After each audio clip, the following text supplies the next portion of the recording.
So as you've seen, I now own a 2025 Outback Wilderness, and I have the Thule bars from my Honda Fit.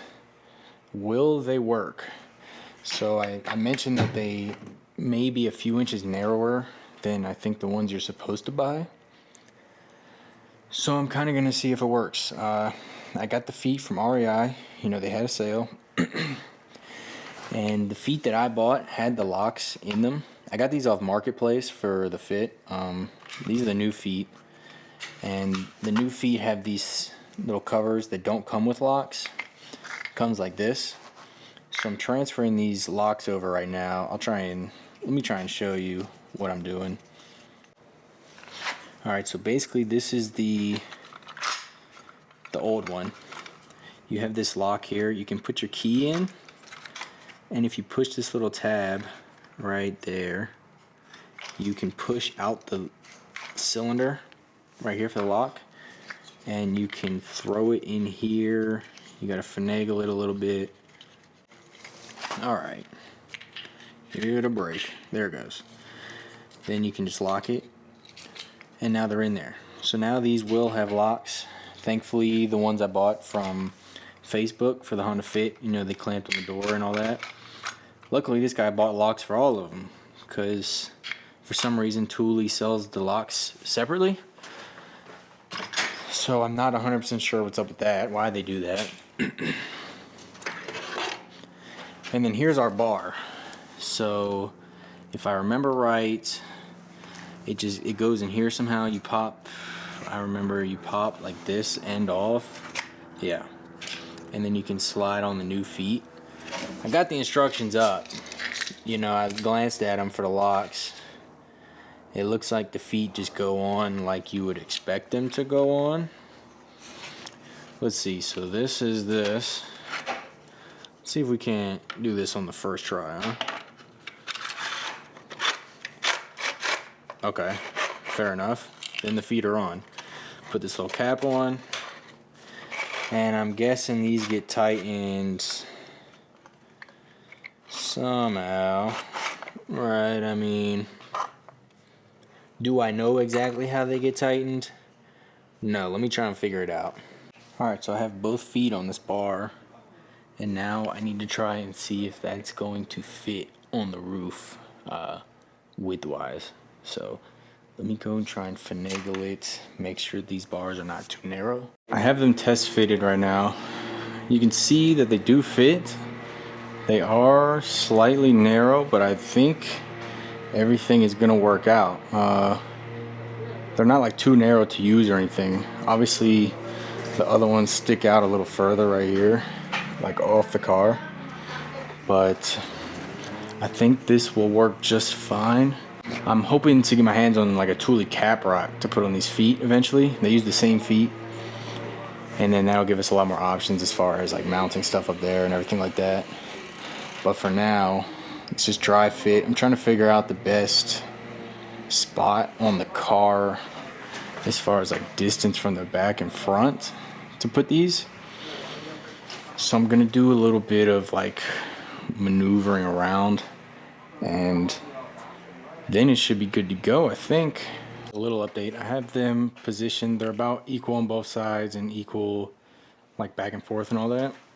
And this is the location I've got them in right now.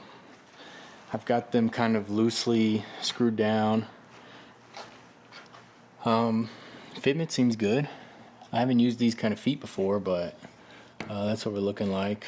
I can't see that. Then it comes with this tool to tighten these down. That's right here, which is nice. The other ones that clamp to like your car were cool because they had these built-in tighteners with like a kind of like a torque wrench style thing. This one's supposed to be built in. I think it's like 4 Newton meters or whatever. Yeah, I'm gonna go ahead, tighten it a little bit on each side, go back and forth, kind of make sure they stay even. This little tool, this is a pretty weighty tool. And then I'm going to kind of wrap it up. They are kind of narrow, you know, but whatever, right? I mean, Alright guys, so something I've noticed, something to watch out for, is when you are tightening this with the tool, this top part does, you know, kind of slide out a little bit, so you want to make sure you do it even on both sides so that it doesn't become lopsided to one side of the car. I did the front and I can show you the tool is like its own torque wrench. Alright, it says to click it 4 times and then drive for a while and get it to click again. So I'm gonna go ahead and finish this. It's a lot of walking back and forth, trying to keep it even, look good, be good, all that kind of stuff. Alright guys, so I got it all installed and everything. They're all tightened down. They're not going anywhere, right? Moving the whole car. The last step is to slide these little like plastic covers forward. I'll try and, it kind of covers the rail a little bit that the feet slide into on the actual bar itself. This one might be a better view in there. Hopefully you can see that. So we're just gonna go ahead and slide that forward on all of these and then throw these covers on, get them locked. The covers are just these little plastic things with the lock in it if you choose to add the lock. So if you don't have the locking things, like if you don't buy it separate, it comes with these little plastic kind of inserts that you throw in there, and they do have like a slot on them for like a flathead. So it's not a lock, but it is something to keep it actually closed other than just friction, which is nice. Just kind of like a little tab on top, tab at the bottom. You put the tab on the top in first, clicks in, grab your key, throw the lock on, because right now you can just pop this open like that with this little thing on the bottom, and then once you lock it, which I would suggest everyone adds the locks because I don't want mine to get stolen, these can no longer open. Now, could a thief come and break that? I mean, probably, right? It's 2025. You can, if someone wants to steal something bad enough, they're gonna steal it. So I will say, with these narrow bars, if I ever add a canopy, the canopy I will lose some space, right? Because the canopy will be up here and pull out. So I mean, there'll be all this space like sort of here that's wasted if I do the awning. But honestly, I'm not planning on running just simple crossbars forever, and I did not want to pay for more when I had these in the garage. That doesn't make any damn sense to me. So I'm gonna be running the narrow ones for a little bit, and I'm fine with that. So hopefully you guys think it looks good, right? I mean, I think it looks all right. What do you guys think? And then we can just add on like our normal accessories and stuff that you would throw on a roof rack. So I think they look good.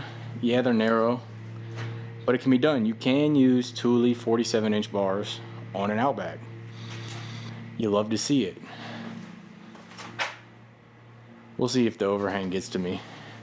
I think that'll determine how fast I get the Thule cap rock installed on this car.